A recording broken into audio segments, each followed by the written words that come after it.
നമസ്കാരം മലയാളി വാർത്തയിലേക്ക് സ്വാഗതം.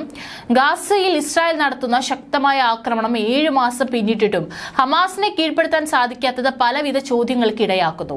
ശക്തിയിലും തന്ത്രത്തിലും കൗശലമുള്ളവർ എന്ന് കരുതുന്ന ഇസ്രായേൽ സൈന്യത്തിന് ചെറിയ പ്രദേശത്ത് മാത്രമുള്ള എണ്ണത്തിൽ വളരെ കുറഞ്ഞ സംഘമായ ഹമാസിനെ പരാജയപ്പെടുത്താൻ സാധിക്കാത്തത് എന്തുകൊണ്ടാണ് എന്നാണ് ചോദ്യം.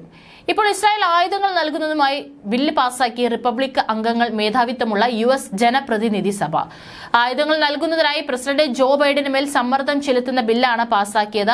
ആയുധ വിതരണം വൈകിപ്പിക്കുന്ന ബൈഡന്റെയും ഡെമോക്രാറ്റുകളുടെയും നടപടിക്കെതിരെ ജനപ്രതിനിധി സഭയിൽ വിമർശനമുയർന്നു. നേരത്തെ ഇസ്രായേലിലുള്ള ആയുധ വിതരണം US വൈകിപ്പിച്ചിരുന്നു. റാഫേൽ ആക്രമണം നടത്തിയാൽ ഇസ്രായേൽ ആയുധങ്ങൾ നൽകില്ലെന്നും US മുന്നറിയിപ്പ് നൽകിയിരുന്നു. ഇസ്രായേൽ സെക്യൂരിറ്റി അസിസ്റ്റൻസ് സപ്പോർട്ട് ആക്ടാണ് ജനപ്രതിനിധി സഭ പാസാക്കിയത്. 224 പേർ ആക്ടിനെ അനുകൂലിച്ചപ്പോൾ 184 പേർ എതിർത്തു.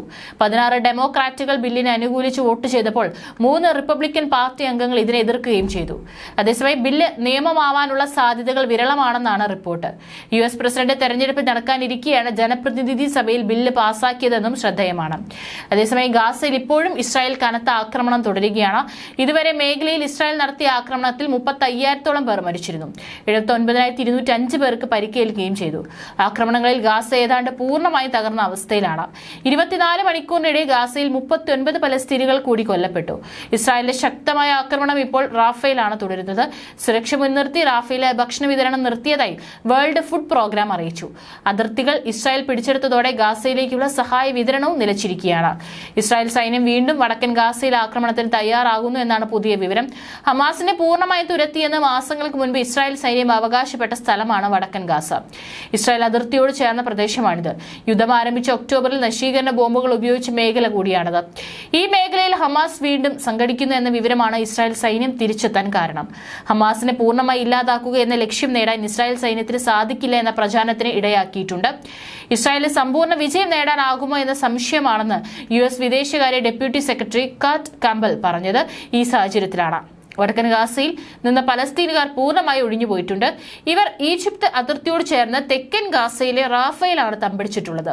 റാഫേൽ ഹമാസ് നേതാക്കളുണ്ടെന്ന് ഇസ്രായേൽ പറയുന്നു. ഇവിടെ ശക്തമായ ആക്രമണത്തിന് ഒരുങ്ങുകയാണ് ഇസ്രായേൽ. മേഖലയിൽ നിന്ന് ഒഴിഞ്ഞു പോകണമെന്ന് പലസ്തീനുകാരോട് ഇസ്രായേൽ ആവശ്യപ്പെട്ടിരുന്നു. 2007 മുതൽ ഹമാസ് ഭരിക്കുന്ന പ്രദേശമാണ് 20 ലക്ഷത്തിലധികം പേർ താമസിക്കുന്ന ഗാസ. അന്ന് നടന്ന പൊതു തെരഞ്ഞെടുപ്പിൽ ഹമാസ് വൻ ഭൂരിപക്ഷത്തിൽ അധികാരത്തിലെത്തിയിരുന്നു. ഇതോടെയാണ് ഇസ്രായേൽ ഗാസയ്ക്കെതിരെ ഉപരോധം പ്രഖ്യാപിച്ചതും ഗാസ ഒറ്റപ്പെട്ടതും. ഹമാസ് നേതാവ് യഹിയ സിൻവറിനെ പിടികൂടുക, ഹമാസിനെ ഇല്ലാതാക്കുക എന്ന ലക്ഷ്യത്തോടെയാണ് ഇസ്രായേൽ നീങ്ങുന്നത്. 7 മാസം പിന്നിട്ടിട്ടും രണ്ടും സാധിച്ചിട്ടില്ല. ഗാസയിൽ എന്താണ് ഇസ്രായേൽ ചെയ്യാൻ പോകുന്നത് എന്ന ചോദ്യത്തിന് വ്യക്തമായ ഉത്തരം ഇസ്രായേൽ ഭരണകൂടത്തിനില്ല. 35,000-ലധികം പലസ്തീനുകാർ ഗാസയിൽ ഇതുവരെ കൊല്ലപ്പെട്ടു. എങ്കിലും ഹമാസിന് വലിയ പിന്തുണ പലസ്തീനുകാർ നൽകുന്നതാണ് ഇസ്രായേൽ ആശയക്കുഴപ്പത്തിലാക്കുന്നത്. നിലവിലെ സാഹചര്യത്തിൽ ഇസ്രായേൽ വിജയം കാണുമോ എന്ന കാര്യത്തിൽ മുൻ ഇന്റലിജൻസ് ഓഫീസർ മൈക്കൽ മിൽസ്റ്റർ സംശയം പ്രകടിപ്പിച്ചു.